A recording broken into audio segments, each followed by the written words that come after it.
Welcome back, YouTube. Seaports Mike's Auto. With the second part of it, as you can see, I got a good little bit removed from the engine. And what I did was, like we was on the fuel injection, pop all the wire harness out, get the whole wire harness from the engine loose. I'll get that later. I had got the washing container out of the way. It's over here. As you can see, 8mm bolts hold them on. It's 2.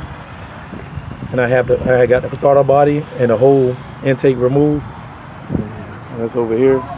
As you can see, the whole unit. I got the fuel rail out. I'll stick the bolts back in there so you won't misplace them.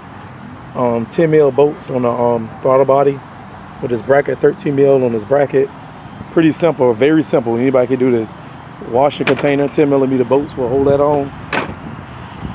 Let's see what else.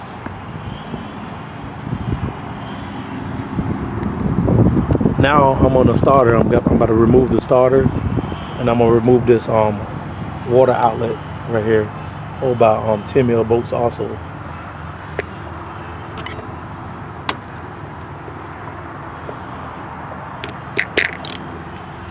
$13mm bolt to get this off. We're gonna get this alternator harness off.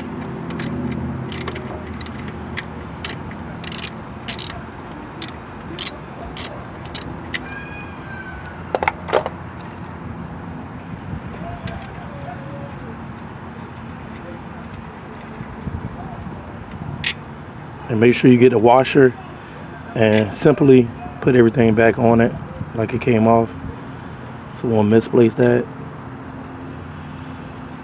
Pull this red tab out and in and push like so, and then pull right out.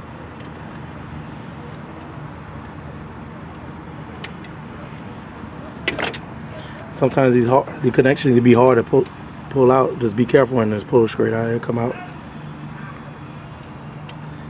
So what I'm gonna do, I'm gonna bolt the AC compressor.